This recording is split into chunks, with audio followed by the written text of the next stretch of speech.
Welcome to the U World Order Showcase Podcast. Your host, Jill Hart, the Coach's Alchemist. Couldn't be more excited to have you join us today.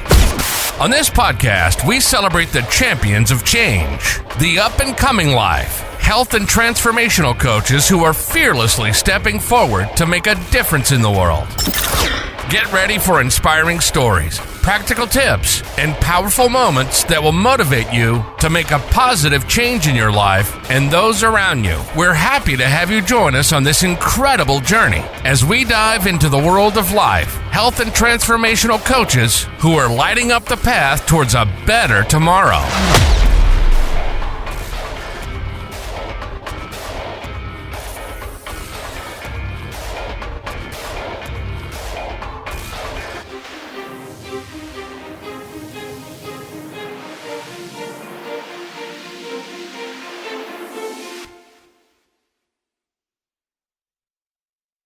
Welcome to the U World Order Showcase Podcast. Today we are talking with Jude Sullivan. Jude is a fitness pastor. I'm really excited to find out about the story behind that. So let's ask him. All right, Jude. How did you come to be that way? I'm doing good. Good. So the fitness pastor, I only wish I was smart enough to be able to think that up myself. but I wasn't. So a few years back, I was one of the lead researchers in a well-being study that was being done. And the focus of it was on developing validation for the use of mindfulness meditation in the field of health and well-being. And so my job was to create and organize, and then kind of run what they called an active control to study against the meditation. And so the meditation has specific parameters around it. And so what we had to do is we had to match the commitment level in terms of the amount of time that they were in a class, how much quote unquote homework that they had to do, which was actively engaging in whatever group that they were a part of. Mm-hmm. And every week we would meet. So it was an 8-week protocol. It was actually a year for each subject to be involved, but the actual protocol with us lasted 8 weeks. And so the group size was maybe about 15 people. So within the 8 weeks of time, we had the opportunity to be able to get to know each other, become what I would say somewhat intimate with one another, and just kind of, get real.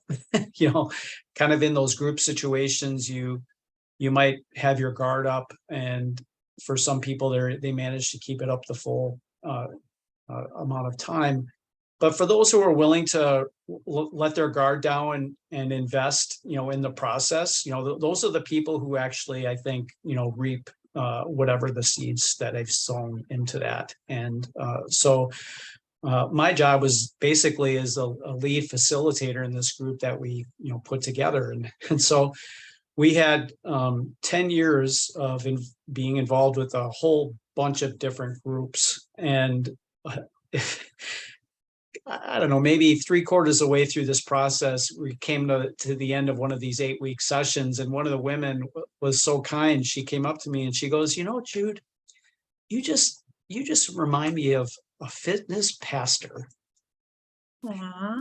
And yeah, it really warmed my heart. I thought that was like one of the best compliments I ever got. And so for me, it kind of resonated because my faith is very important to me. And so where I felt like I was intersecting what I do with who I think I am, I think that's what people want. They want to have that meaning and purpose associated with what they do. So you're not just doing something and then you live outside of what it is that you do. It kind of felt like that intersection occurred. And so when I got home that night, I shared that with my wife, and she goes, "You need to keep that." And for me, I was like, "Oh yeah, duh, I guess I should." So owning the label. Owning the label and using the label. I guess people can't see me, but my wife for Father's Day, she made me this T-shirt which says the fitness pastor on it. So It's kind of a unique thing. It helps people identify me, if they don't remember my name, which is somewhat unique as well. Maybe outside of my generation, the Beatles are pretty popular, and so they I remember know. Hey Jude. Yeah. Every time I address an email to you, it just rings through my brain. Yeah, which is common, but it's that people remember that. It's the remembering things. There's usually something that's warm, hopefully, that goes with it. I guess it go the other way as well. But the fitness pastor for me was something that, again, just really helped resonate, who I am with what it is that I do, especially with the people that I'm invested in. So let's circle back a little bit and give us a little background on what it is that you do and how you got started, because your story is really interesting. Right. So I'll try to keep it brief, but I feel like I stumbled into what I do. I cannot say I had a plan. For all the people that write books that say, you need to have a plan, you just go like this, I'm not that guy, and I really felt like God was kind of walking me through this. And I, thankfully was saying yes, at the critical moments and just stepping into things with faith, in the points where it maybe didn't seem like there was something obvious to move into.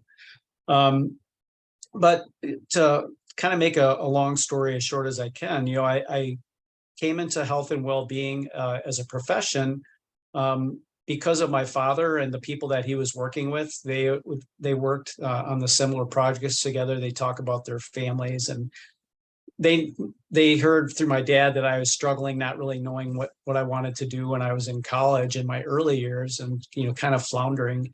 And one of his colleagues said, well, has Jude ever heard of this new field called exercise science? The one thing they did know is that I was a pretty decent athlete in high school, and I liked to work out and things of that nature. And so when my dad relayed that to me, I'm like, I never heard it, but that sounds kind of cool. And so I looked into it. And so on the campus that I was going to school, it was in the School of Education. So that meant I had to transfer into that school. And so I started, the process of taking classes and courses in that, but I knew I didn't want to be a physical education teacher per se, in like a school district or anything like that.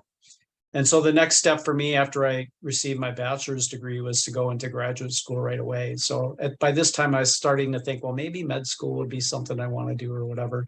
But I knew at least I wanted to get a master's degree. And so I did in what was called at the time clinical exercise physiology.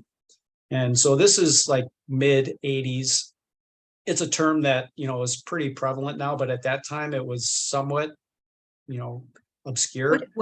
What is that actually? Yeah. So the training from an academic perspective was, how do you use exercise to help patients who have a clinical diagnosis, typically coronary artery disease, or they may have had a heart attack, or they're at risk. They have a number of risk factors. And so what we did is we utilized exercise prescription in different formats to help people be well. And it could have been after event. And so for many people, my dad was one of these people actually, which was kind of, again, I don't know if it was a coincidence, but it kind of happened at the same time as I was going through school. My dad had a heart attack, and then he had bypass surgery. And so I'm watching all these things in real time with my father as I'm actually going through, the actual academic stuff. So I got my master's degree, and at that time, again, this stuff was not very common. And so one of the first sports medicine programs in the whole country was being, put into place with a medical-based model. And so I had started kind of volunteering there, just kind of wanting to know what they do. And, volunteering is fun, but it didn't pay the bills. So as a struggling college student, I didn't have a lot of time to do stuff like that. But I did make connections. And so when I was walking on campus, I bumped to one of the people who actually was working there and said, we're going to be hiring again. You might want to put your resume in. And so I did. I was hired. And so that started my journey, 35 plus years working with that organization in various parameters, working, like I said, with these very ill patients. working in health, wellness, and fitness. So people wanting to get fit or healthy, or be kind of the weekend warrior type motivation. And then working with high level performance and athletes, collegiate, professional athletes as well, individual sports and team sports. And we were doing a lot of research as well at the time. So we were working in the field of body composition at that time, and was doing a lot in terms of helping athletes safely reach weight limits for their sport without it compromising their health, and trying to find a way to measure that for them. And so did a lot of groundbreaking work with that. And I started at that time. Again, my dad was becoming more ill. He went from having heart disease to becoming a diabetic, and then he developed cancer. And so, which is kind of the saga of the American adult these days, unfortunately. Are going down that path. Yeah. And so I was like, this medical model doesn't look like it's working the way they profess it does. And there's got to be something different. And so, in my own seeking and looking, we also developed a program which was for alternative and complementary care, something that people could maybe touch into in addition to seeing their healthcare practitioner for, traditional medical advice. And so that was really exciting for me too. And that's how we got onto this mindfulness well-being journey. But what I found with that too is that it sounds good and it looks good on paper, but in terms of actually getting the integration of integrative health to happen in the mainstream medical model right now is very challenging. It's such a systematized effort, having people in the program and then referring and diagnosing. It seemed like in the 80s there was kind of a divergence. It's when the chiropractors started coming into being a thing. I mean, now you can find a chiropractor easily, but I remember back in the 80s, it was difficult to find a chiropractor. Yeah, I think that's one profession for sure, was a trailblazer, not without question. I think the passing of the supplement laws in 1994, we had the DSHEA Act came into being. And so we had more autonomy in terms of being able to decide what we wanted to put into our bodies. And so that's kind of the good news. The bad news is that since it is unregulated, there's a lot of crap out there too.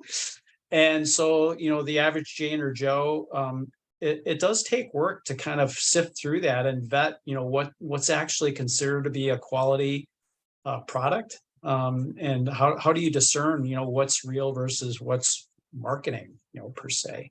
So I think that, and then, the welcoming into the mainstream of other adjuncts like massage therapy.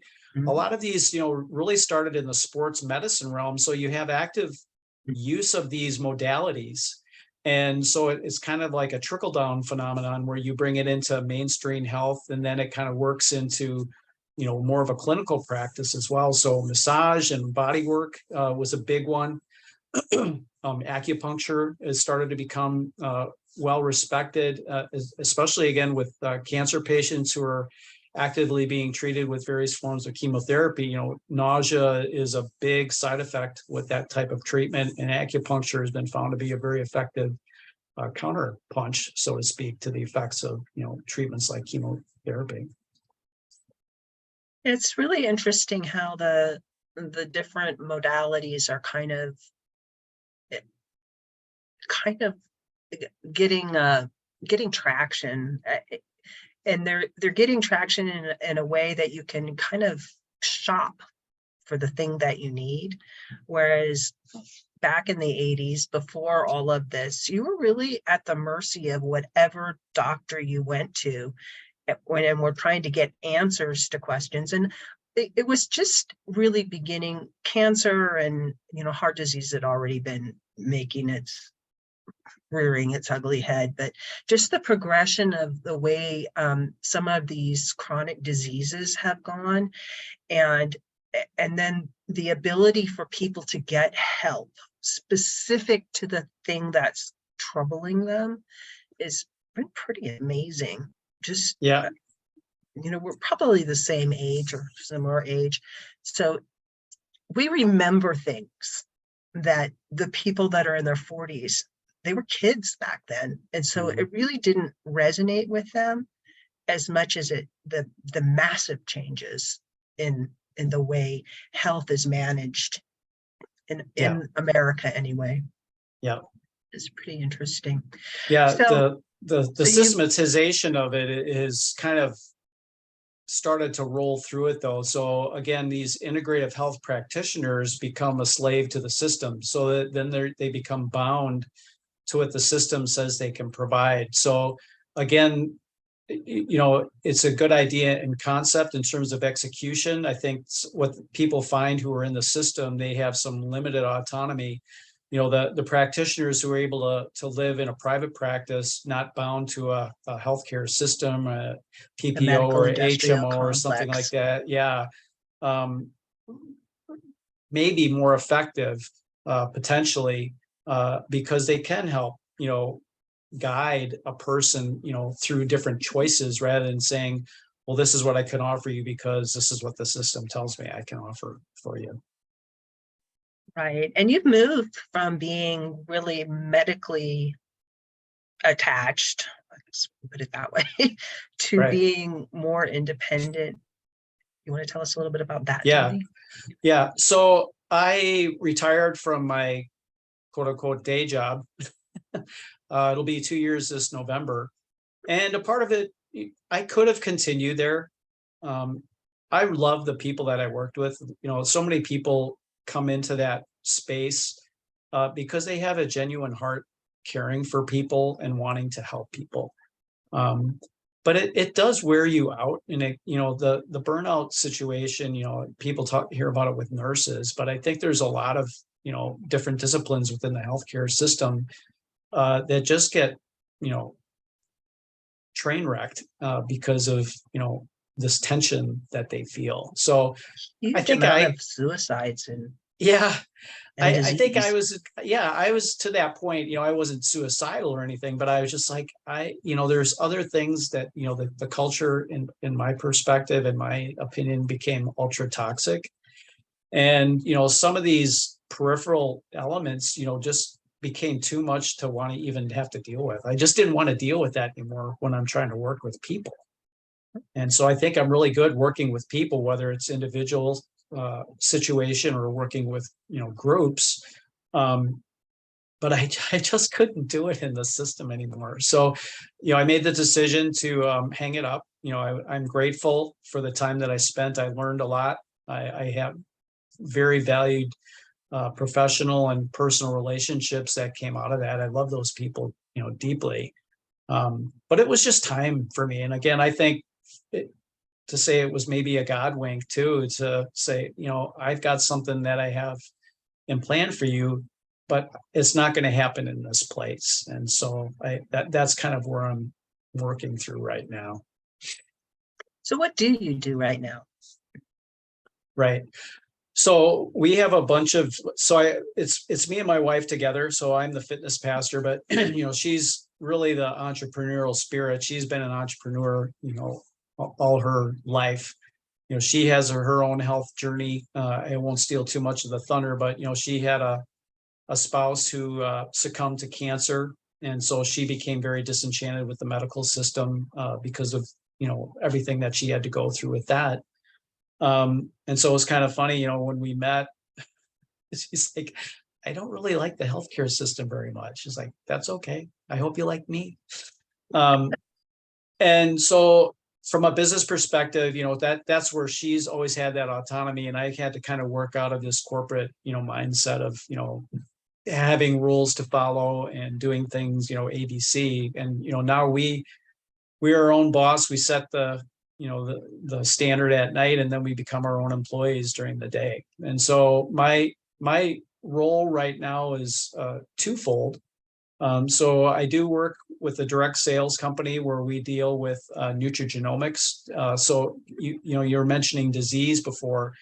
The medical model right now is create a diagnosis. So you have this idea of what this person's dealing with, and then you have this whole constellation of symptoms. And so they start attacking the symptoms. Well, that's great. The symptoms are gone, but, symptoms, and I'm including is still growing. Yeah, I mean, I include pain as one of these. That's your body trying to communicate. It's like, yeah, if they suddenly vanish, yeah, like you said, I think, and that my dad was a perfect example of this. He's like, well, I just went to the doctor. I have my new set of medicines, and I'm doing great. And, it's kind of funny because people said, yeah, but when I came off the medicine, I was surprised because my blood pressure went back up. It's like, because you're not addressing the disease. They're just, they're making it go away. And so, again, getting back to nutrigenomics, what we get to is the root causes. So things like inflammation that develop from oxidative stress. And oxidative stress is insidious because it is something that develops from anything from, the obvious things would be not exercising, eating too much, or eating very poor quality food. But it's also, what is my mindset?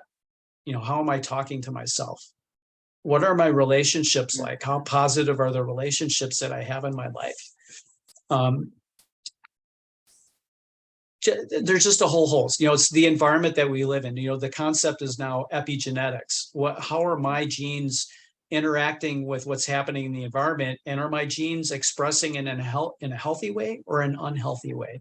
So oxidative stress is one. The effect of our mitochondria. So the mitochondria are like the engine of your car, and so if our engine in our car isn't running well, our car's not going anywhere. And so we have thousands of these mitochondria in our cells. And if they become compromised, the cell becomes compromised, and ultimately organs can start to have a hard time too. So it's a big area of research right now. When people hear mitochondria and energy, they just think of how amped up am I? And so some people think, well, if I don't have energy, I need to amp up.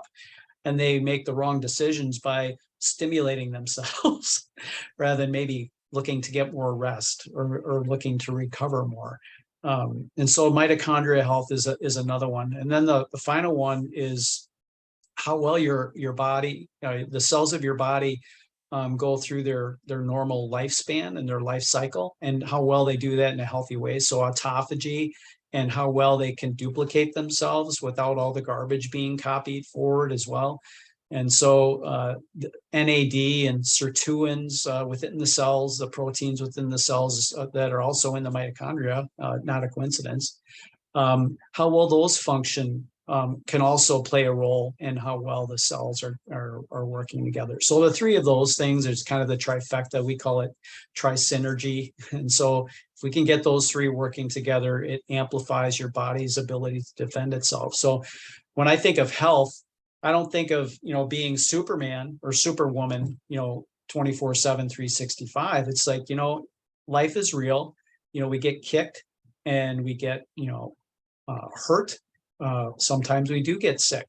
But if we can compress the amount of time that we're experiencing that, or the intensity that we have to deal with that, that's a win. You just want to be resilient so you can come back and be even better, and so immunity and immune function kind of gets all wrapped up into all of this as well. And then I do work with people, one-on-one. I actually, for those who are interested, of your listeners, we have a free exercise class that we run here. It's out of our home.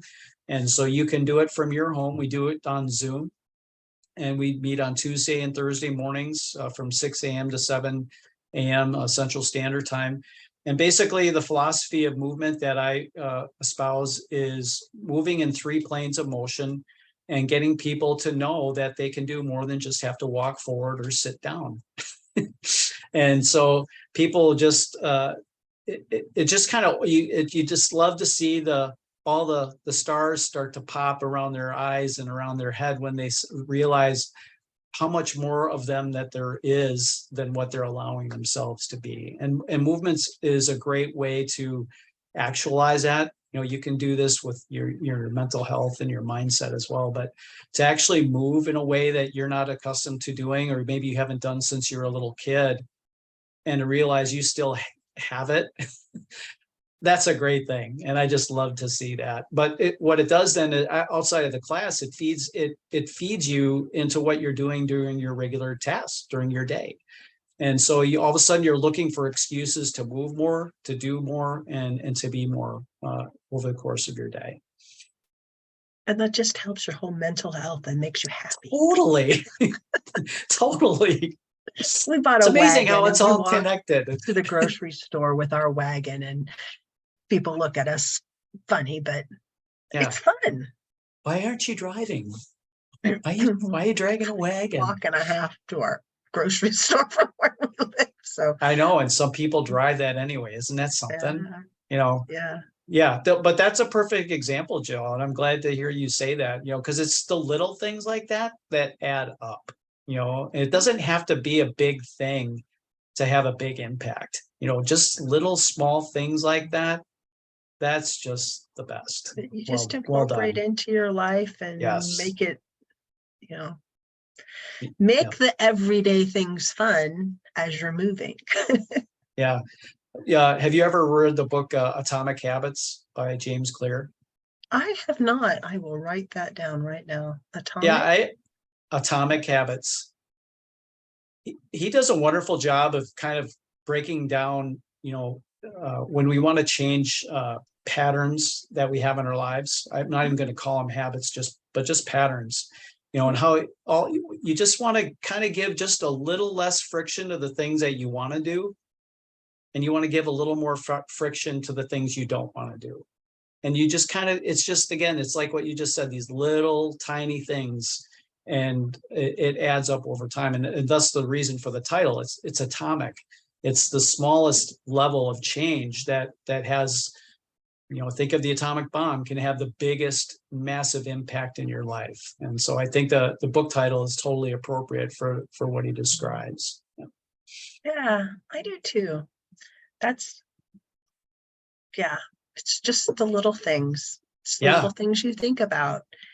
It's recognizing when what you're thinking about is not benefiting you, and it starts there. And then you make little decisions, and those little decisions over time add up to huge changes in your life and your health. Yep. And giving yourself credit for it. Sometimes we think, well, that wasn't much. And it's like, you already cut yourself down. It's like, why do we do that to ourselves? It's like, no, I made a little difference. It's like a 1% change, over the course of a year, that becomes a big difference by day 365. So definitely give yourself credit for those small changes. My husband and I walk about 3 miles a day. And it's our time in the morning. We go pretty early now because it's summer and it's hot out there. Right. But we walked in the wintertime, and we were laughing this morning because we say we call them fair weather walkers. Where were they when there was 6 feet of snow everywhere? And I didn't see you out here. Yeah. But it's fun. And it's time that we spend together. He's retired now. So, and I do other stuff all day, but it's our time together. And then we have time in the evening, and we take our wagon to the store. My wife and I, we make a point of trying to walk at least 5 days a week together as well. Mm-hmm. And so I agree with you. Having a buddy is nice. It's okay to do it by yourself. And I'm not saying you can't do it if you don't have a buddy, but having, I don't want to even say it accountability, but you just knowing that there's somebody who's going to be there with you, that's really important. And that's why our small group sessions that we do together work as well.